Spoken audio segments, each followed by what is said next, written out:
Assalamualaikum warahmatullahi wabarakatuh. Perkenalkan, nama saya Imanula Indikiren dengan NIM R1C1233035.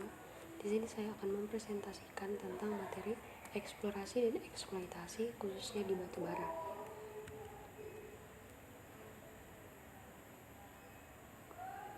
Yang pertama itu eksplorasi. Eksplorasi batubara adalah rangkaian kegiatan ilmiah dan teknis yang dilakukan untuk mencari, menemukan, dan menentukan keberadaan endapan batubara secara lebih rinci. Pada tahap ini, geolog dan tim teknis melakukan serangkaian kajian untuk mengetahui lokasi, sebaran, ketebalan, kedalaman, volume, kualitas, serta karakter geologi dari wilayah lapisan batubara di suatu wilayah. Eksplorasi sendiri bertujuan memastikan apakah endapan batubara tersebut memiliki nilai ekonomis dan layak untuk ditambang. Kegiatan ini biasanya meliputi studi awal, pemetaan geologi, pengeboran eksplorasi, pengambilan sampel, analisis laboratorium, hingga pemodelan geologi 3D untuk menghitung sumber daya dan cadangan batubara secara akurat. Dengan demikian, eksplorasi menjadi tahap awal yang sangat penting sebelum dilakukan kegiatan penambangan atau eksploitasi. Kemudian, tahapan eksplorasi.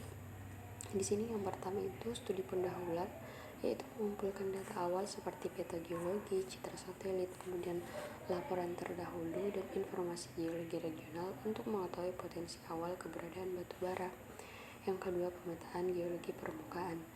Melakukan survei lapangan untuk menemukan singkapan batubara, mengukur ketebalan lapisan, struktur geologi, serta menentukan arah sebaran batubara. Kemudian yang ketiga ada survei geofisika, di mana di sini menggunakan metode seperti magnetik, resistivitas atau seismik untuk mendeteksi keberadaan dan kedalaman lapisan batubara tanpa harus menggali. Yang keempat itu ada pengeboran eksplorasi atau drilling. Melakukan pemboran untuk mengetahui ketebalan, kedalaman, dan kontinuitas lapisan batubara secara lebih akurat. Hasil bor dianalisis dengan log bor dan sampling. Kemudian ada sampling dan analisis laboratorium. Mengambil contoh batubara atau core sampel dari lubang bor, lalu dianalisis kualitasnya seperti nilai kalor, kadar air, abu, sulfur, dan komposisi lainnya.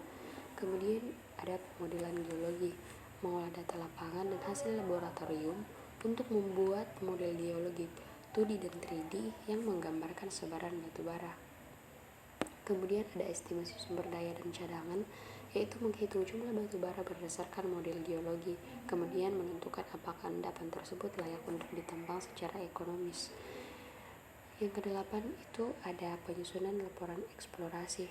Menyusun laporan lengkap yang berisi data geologi, kualitas, estimasi, cadangan, serta rekomendasi kelayakan penambangan. Kemudian ada metode eksplorasi.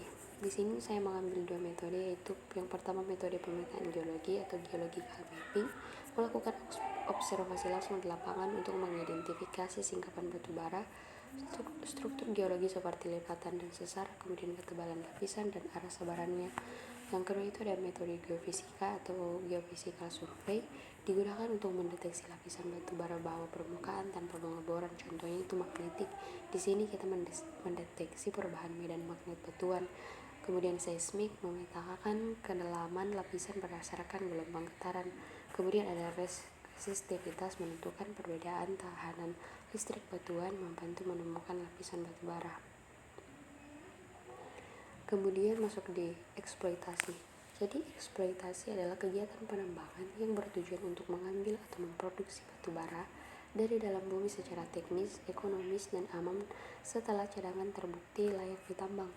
Tahap eksploitasi meliputi seluruh proses pembukaan lahan, pengupasan tanah penutup atau overburden, penggalian batubara atau coal gating, pengangkutan, pengolahan, hingga batubara siap dipasarkan.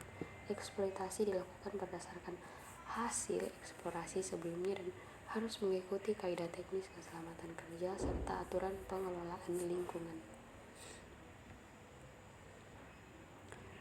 Kemudian tahapan eksploitasi yang pertama itu land clearing atau pembukaan lahan, membersihkan area tambang dari vegetasi, bangunan, atau material permukaan sebelum kegiatan penambangan dimulai. Yang kedua topsoil removal, yaitu pengupasan tanah penutup atas, mengupas lapisan tanah subur atau topsoil untuk disimpan dan digunakan kembali pada proses reklamasi tanah. Kemudian ada overburden removal, pengupasan tanah penutup, menghilangkan lapisan batuan penutup atau overburden menggunakan alat berat seperti ekskavator, shovel, dozer, dan dump truck agar lapisan batu bara dapat terbuka. Kemudian yang keempat itu ada drilling dan blasting atau pengeboran dan peledakan. Dilakukan jika lapisan batuan penutup atau batu bara cukup keras. Pengeboran dibuat untuk menempatkan bahan peledak agar memecahkan batuan. Kemudian yang kelima ada coal getting atau penggalian batu bara. Proses pengambilan atau penggalian batu bara dari seam yang sudah terbuka menggunakan ekskavator atau alat mekanis lainnya. Kemudian loading dan hauling, pemuat dan pengangkutan. Batu bara yang sudah digali diangkut menuju stockpile atau crushing plant menggunakan dump truck atau conveyor. Kemudian yang ketujuh ada coal processing atau pengolahan batu bara, meliputi crushing, penghancuran, screening, penyaringan ukuran, kemudian washing, pencucian bila dibutuhkan. Tujuannya meningkatkan kualitas dan keseragaman produk. Kemudian yang kedelapan ada stockpiling, batu bara disimpan sementara di stockpile untuk proses pencampuran atau blending agar kualitas sesuai permintaan pasar. Kemudian transportation atau transportasi, mengirim batu bara ke pelabuhan atau konsumen menggunakan truk, conveyor, kereta, tongga atau barge atau kapal. Kemudian yang ke-10, rehabilitasi dan reklamasi lahan, mengembalikan kondisi lahan bekas tambang dengan menata ulang landscape, menutup lubang tambang, mengendalikan air asam tambang, serta menanam kembali vegetasi.